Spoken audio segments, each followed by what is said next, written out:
Здравствуйте, в эфире информационный выпуск «Вести. Чеченская Республика». В студии я, Лейла Муртазова, и в начале главной темы выпуска.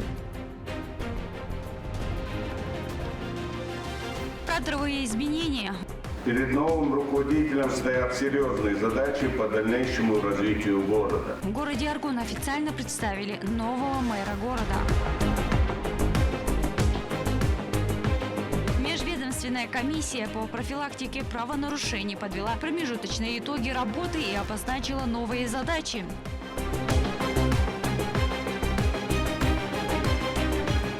Государственная поддержка.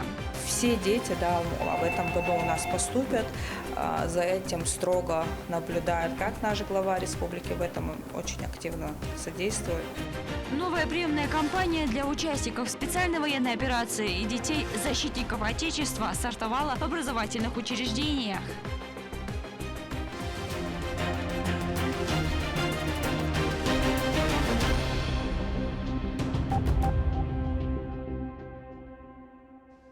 Состоялось заседание Межведомственной комиссии по правонарушениям, где обсудили важные вопросы безопасности молодежи. Речь шла о профилактике деструктивных идей, раннем выявлении рисков в школах, вузах, а также о работе с подростками и студентами. Какие меры будут проводиться для защиты, расскажет Рамзан Абуев. Изменение геополитической обстановки и появление новых деструктивных технологий в сети делают защиту молодежи от опасных идеологий важнейшей задачей. На заседании Межведомственной комиссии по профилактике правонарушений обсуждают, как сделать эту работу более эффективной. Специалисты подчеркивают, кураторам и наставникам необходим системный подход. Разные провокации, попытки школ, негативная резонансная информация,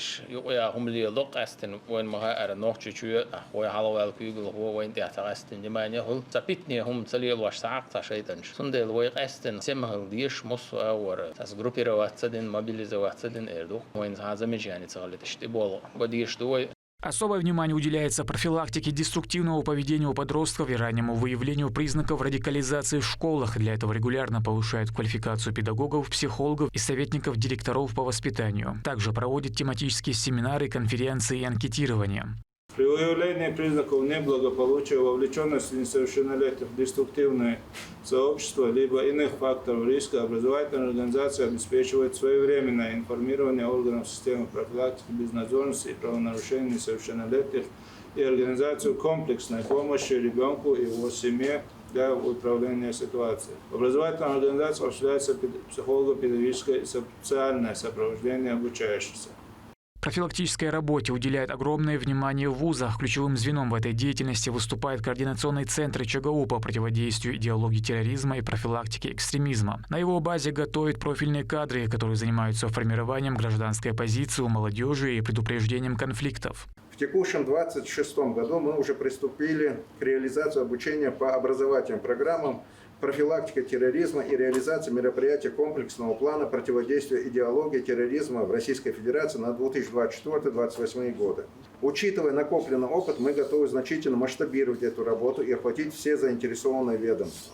Профилактическую работу ведут также в Грозненском нефтяном и Чеченском педагогическом университетах. Так, в ЧГПУ проводят мониторинг психологического климата. Исследование охватывает не менее 5000 человек и помогает выявить склонность к деструктивному поведению. Это крайне важно, ведь сегодня вербовщики используют изощренные методы от нейросетей для создания реалистичных фейков до сложных финансовых схем. Эксперты отмечают, что прошлые успехи не гарантируют безопасности в будущем. Методы противодействия нужно обновлять постоянно. Сегодня вербовка смещается в закрытые чаты и на игровые платформы. Проблема бродячих собак актуальна для всех регионов России. Наша республика не стала исключением. Это второй вопрос Межведомственной комиссии. Для его решения мэрия Грозного регулярно проводит работу по отлову безнадзорных животных. В городе Грозном функционирует 2 автономных некоммерческих организаций, деятельность которых является оказанием помощи, лечения и содержания бездомных животных, а также в поиске для них новых хозяев.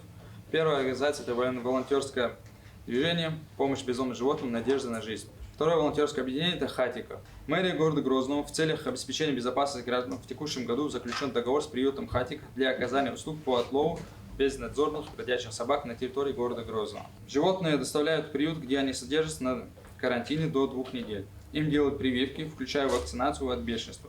проводят стерилизацию и обрабатывают от паразитов. Отлов бродячих собак проводится гуманными и безопасными способами, например, с помощью прикорма. Бригады выезжают по обращениям граждан, при этом в первую очередь отрабатываются заявки вблизи социальных объектов. Рамзан Абуев, Хусейн Мурдаханов, Ахмед Хизриев, Вести, Чеченская Республика.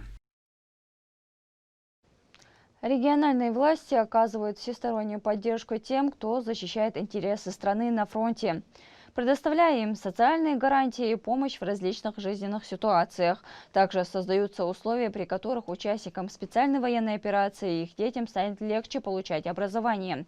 Как прошла приемная кампания в образовательные учреждения для детей защитников Отечества, узнавала Линда Джамалдинова. 2 года назад Хадижат Течиева, так же как и тысячи выпускников, переживала перед поступлением. Выбрать СУЗ и подать документы в Чеченский базовый медицинский колледж девушке помог филиал фонда «Защитники Отечества». Для нее это дань памяти ее отцу, который погиб на Донбассе в 2014 году. Отец всегда хотел, чтобы я была медиком, он был бы рад этому. Благодаря фонду «Защитника» я сейчас учусь в медицинском, сейчас перехожу в 3-й курс, и мне очень нравится тут учиться. После учебы я хочу стать младшей медсестрой. Этот опыт стал уже системной практикой. С 5 июня текущего года в филиале фонда стартовал очередной прием документов от ветеранов СВО и детей бойцов. Право на первоочередное зачисление в вузы, техникумы и колледжи закреплено законом. В этот раз для данной категории абитуриентов в учебных заведениях республики выделено 600 бюджетных мест, в 2 раза больше, чем в прошлом году. Чтобы воспользоваться льготой, пакет документов нужен стандартный – паспорт и аттестат. Главное отличие – справка об участии в специальной военной операции. Ее выдают в воинских частях или военкоматах. Специалисты фонда помогают оформить документы, подсказывают, какие вузы и СУЗы республики участвуют в программе. Каждого абитуриента сопровождают от подачи заявления до зачисления в списки студентов. Помимо самого поступления, организация готова предложить переобучение, психологическую поддержку, помощь в трудоустройстве и юридической консультации. В приемной комиссии они показывают этот талон, и там они уже знают, что это дети из отдельного списка, которые входят в квотную категорию детей-участников СВО. В прошлом году вот нас было чуть меньше, это 314 детей. В этом году мы планируем, что будет 600 детей. Поступление в учебные заведения для участников СВО и их детей – инициатива президента России. Квота составляет 10% от всех бюджетных мест по каждой специальности. Зачисление без вступительных испытаний, кроме творческих, или по результатам ЕГЭ, а также приоритет и дополнительные баллы.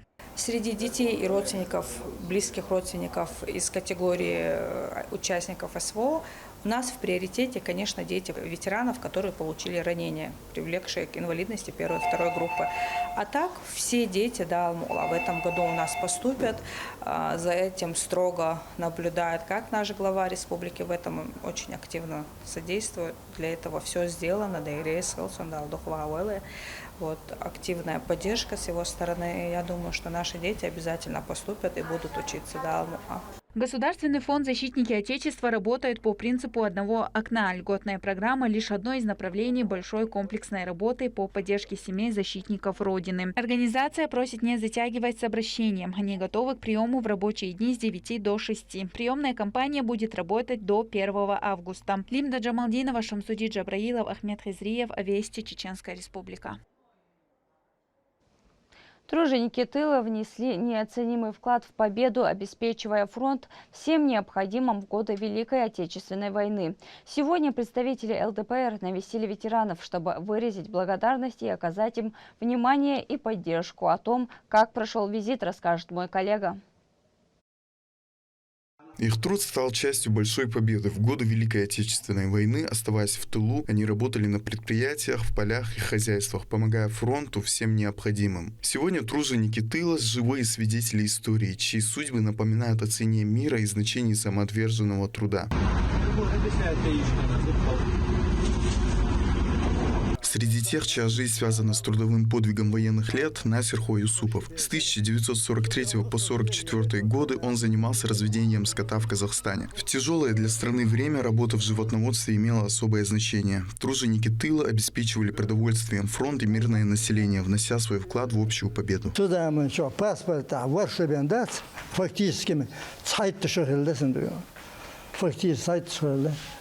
Ну, то он был джана, война, дуяна, трудовая армия, трудовая армия хилтенда. А судуяна, тхенана, хоши бердер. Судуя острашкел елетор тхенани, дуян, дахнта хал елетор.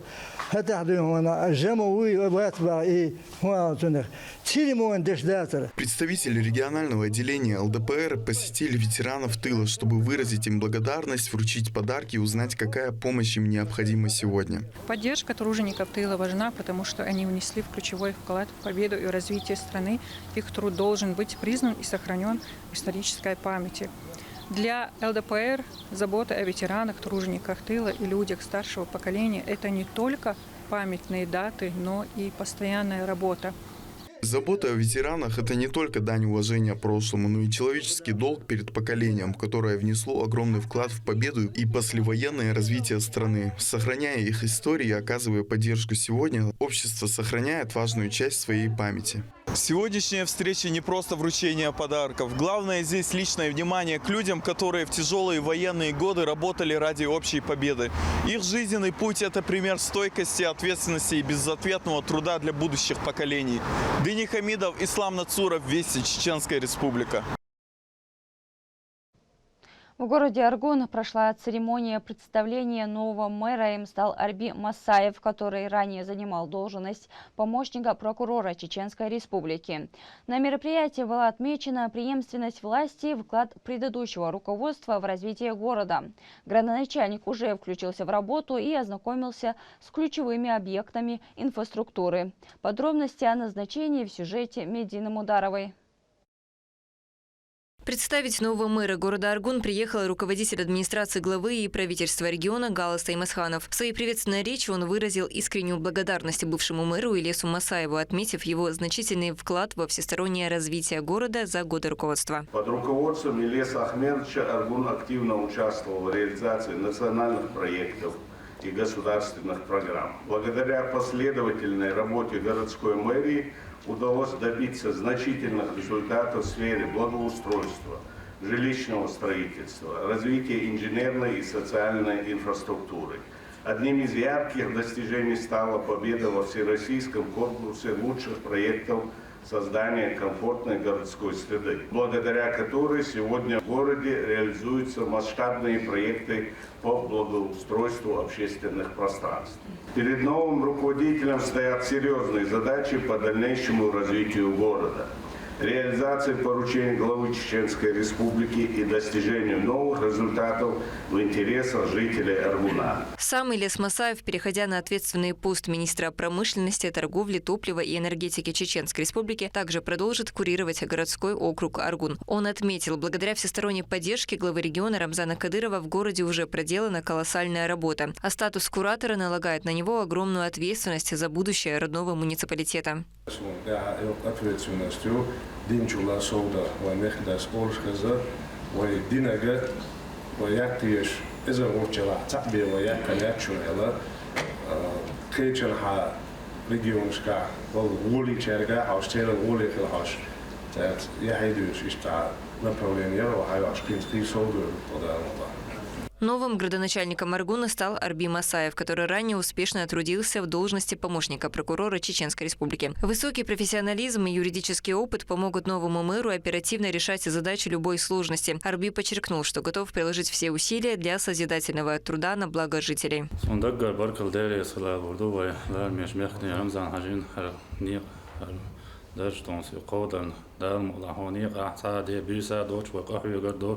وقاحية قدونية دو وقولا دام ولا وبلغن تيرزنا وبلغ سمو غادولش دي بيسا دوش وقسيا بالدون يقنيا تاع بيسا دي دون قوات داش خزاقيش بول باشوهم دالشا سوسو ولش مخكا В завершении Галаста Имасханов напомнил команде о важности предстоящих выборов и призвал каждого сотрудника работать с полной самоотдачей в рамках задач, поставленных главой региона.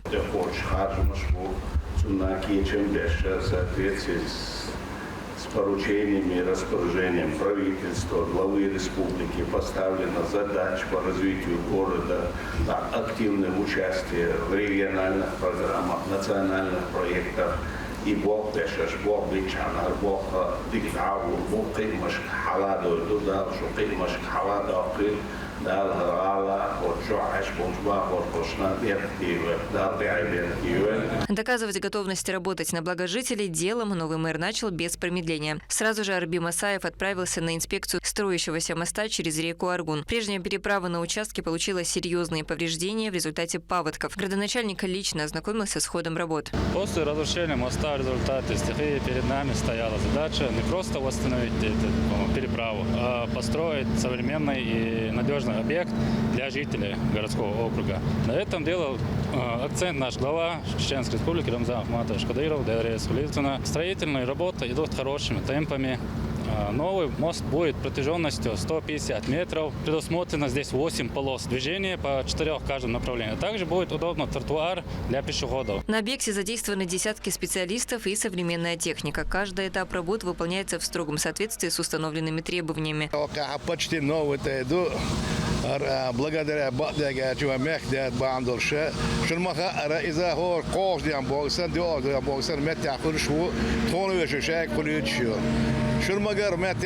почти 50 белого, 20 техникаю. Также смонтированы балки на 3 пролетах. Параллельно строители приступили к укладке асфальтобетонного покрытия. Объект постепенно приобретает свой окончательный вид. Конструкция моста опирается на 6 мощных опор. В каждой из них по 18 свай глубиной около 30 метров. Такой энергичный старт работы нового мэра показывает, Аргун остается в надежных руках. А личное внимание руководства республики гарантирует, что все масштабные проекты по благоустройству города будут реализованы на высоком уровне. Медина Мударова, Адлан Хусаинов и Магомед Ахматов. Вести, Чеченская Республика. Тэквондо в регионе продолжает активно развиваться и набирать популярность. Один из известных спортсменов субъекта провел мастер-класс для юных бойцов в Грозном, поделившись своим опытом и достижением. Далее мой коллега. Сбить соперника с ног одним точным движением или достать до цели в прыжке – все это тэквондо. Древнее корейское боевое искусство, название которого буквально переводится как «путь ног и кулаков». Но если кулаки здесь чаще служат для защиты, то ноги – это главное и, пожалуй, самое зрелищное оружие. В Чеченской Республике тэквондо наряду с вольной борьбой и боксом уверенно входит в число популярных дисциплин. В регионе параллельно и успешно развивается сразу несколько ключевых направлений этого корейского единоборства – олимпийское ВТФ, а также динамичные ГТФ и ИТФ. Тэквондо, как вид нашей республики, развивается очень динамично. И пристальное внимание нам уделяет Министерство спорта в лице заместителя председателя правительства и министра спорта Ахмада Рамзановича Кадырова. Их поддержка напрямую влияет на развитие спорта всего в целом, особенно в нашем виде. И в последнее время у нас и увеличился приток спортсменов, ребята с таким большим рвением тренируются, занимаются, и очень хороший наплыв. Билал Яхяев является ярким представителем этого вида спорта. Он выступает в олимпийском направлении ВТФ. Начал свой путь в селе Майртуп. Когда увидел тренировки старших ребят, решил попробовать. Через несколько месяцев попал на чемпионат России, где занял серебро. С этого момента началась его история. За 12 лет мужчина добился немало успехов. Участвовал в соревнованиях всероссийского и международного уровней, где в основном занимал призовые места. Первый чемпионат мира 2014 года. Сега третий вели. Вид спорта езаеш, по вид спорта, но балабош. Сон гона, сон юхал в данный момент, он тренер, Ахмаю Юсуф, Аюб. Каждый соперник изучает твояш. Цандуя буа муба биес. Анализ во время даже соревнований. Даже перед выходом телефон твой видео умахату, сутинц история бабила, сутинц иштхалвизон, иштеца и момент лару езаеш. Ой, алш, ой, олимпиады качер, ой мох дикча дагайтер, ой мох представить бар.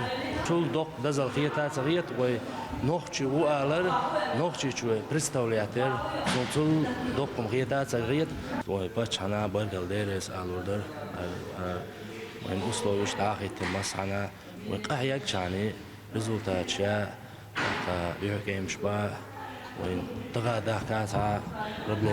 В Грозненском дворце спорта тренируются будущие представители региона по тхэквондо. Билал Яхяев приехал, чтобы показать мастер-класс, поделиться опытом и своими знаниями с подрастающим поколением. Дети с восторгом наблюдали за тренировкой бойца международного уровня.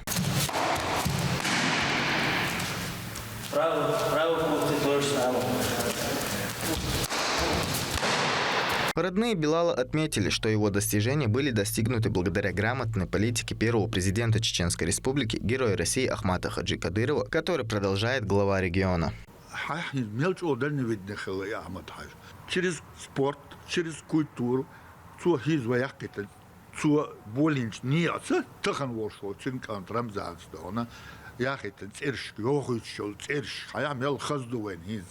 и егоря еще шел хинз вой издамишло чимаю ки томсте хинз шхавош арши успех сар Билал Яхяев дол ажа ши золотой медаль международного значения ца сам батлигаш баш понятие спорт дон но сун ходон атом досе ходунен маеван Австралия ван савит шикет сул халт шикет халт деши медальяшдар Германия вахан а як успех шмою что она выйдет и мою якшек цатейпен яхи ачат республик что сборной команда хикарю России цинц якшлю да шайошды